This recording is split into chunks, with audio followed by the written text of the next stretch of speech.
নমস্কার বন্ধুরা, আমি মধুমিতা আর আপনাদের মধুস কিচেনে সবাইকে স্বাগত। আমি আবারও চলে এসেছি একটা নতুন ভিডিও নিয়ে।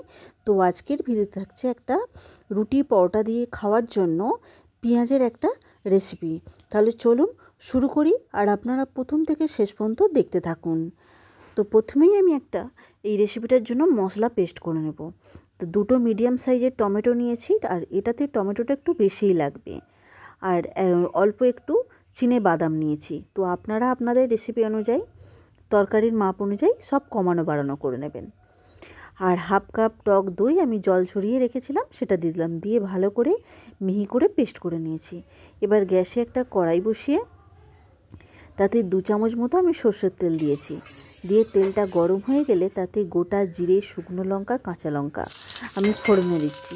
তো লঙ্কাটা আপনারা যে যার স্বাদ মতো ঝাল বুঝে দেবেন।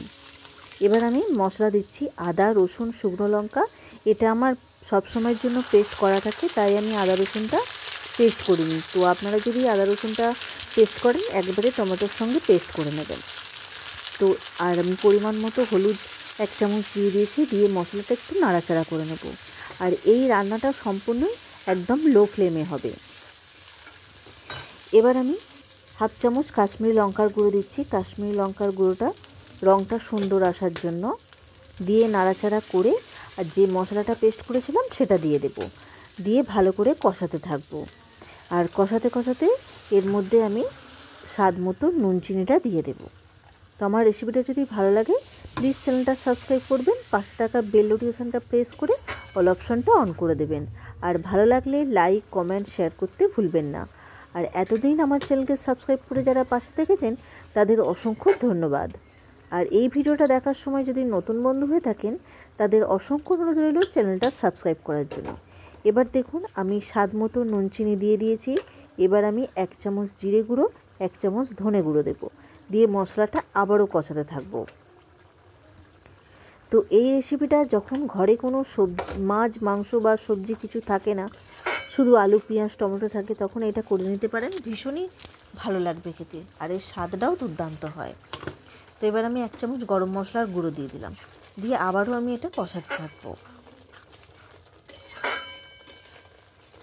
এবার আমি বেশ খানিকটা কাজু আর কিশমিশ দিচ্ছি, সেটা গোটা। এই কাজু কিশমিশটা বাটার কোনো প্রয়োজন নেই, এটা তরকারিতে গোটা দিলে মুখে পড়লে বেশি ভালো লাগবে।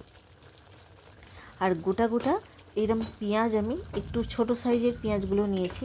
তো আপনাদের যেরকম পেঁয়াজের প্রয়োজন হবে সেরকম দেবেন। আমি গোটা গোটা 4টে পেঁয়াজ দিয়ে দিয়েছি। দিয়ে আর একটু মশলাটা কষিয়ে নেব। যখন তেলটা এরম উপর থেকে ভেসে উঠবে, আমি হাফ কাপেরও একটু কম জল দিয়ে দিলাম। দিয়ে ভালো করে মিশিয়ে দিয়ে এবার আমি এটা চাপা দিয়ে দেবো। পেঁয়াজটা সেদ্ধ হতে দিতে হবে। পেঁয়াজটা সেদ্ধ হতে হতে একটা আমি ভাজা মশলা তৈরি করে নেব। তো হাফ চামচেরও কম একটু মেথি, আর 1 চামচ ভর্তি ভর্তি মৌরি, আর ওই মেথির মাপেরই হাফ চামচেরও কম একটু সর্ষে। দেখুন কালো সর্ষে, এটা আমি লাল লাল করে ভেজে নিয়ে গুঁড়ো করে নেব। ততক্ষণে পেঁয়াজটা সেদ্ধ হতে থাক। ঠিক ভাজাটা এরকম একটু লাল লাল হয়ে আসবে, দেখুন ঠিক এরকম লাল হয়ে আসবে। তারপরে আমি নামিয়ে এটা আমি হামাল দিস্তে গুঁড়ো করে নিচ্ছি। তো খুব মিহি ফাইন একদম পাউডার করার প্রয়োজন নেই, একটু দানা ভাব থাকবে, তাহলেই হবে। এবার দেখুন আমি পেঁয়াজটা খুলছি।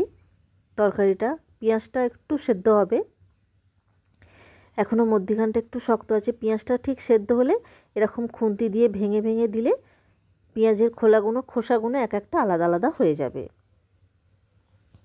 তাতে বেশি ভালো লাগবে। তো পেঁয়াজের ভেতরেও গ্রেভিটা ঢুকবে, স্বাদটাও ভীষণ ভালো হবে। এবার আমি যে মশলাটা ভেজে রেখেছিলাম সেটা থেকে 1 চামচ মশলা দিচ্ছি। দেখতেই পেলেন খুব মিহি ফাইন পাউডার না। আর হাফ চামচ কসুরি মেথি দিয়ে আবারও একটু নাড়াচাড়া করে আবারও আমি ঢাকা দিয়ে পেঁয়াজটা আরও কিছুক্ষণের জন্য সেদ্ধ হতে দেব। আর সম্পূর্ণটাই গ্যাসের ফ্লেমটা একদম লো করে হবে। তো রেসিপিটা যদি ভালো লেগে থাকে, লাইক, কমেন্ট, শেয়ার করতে ভুলবেন না।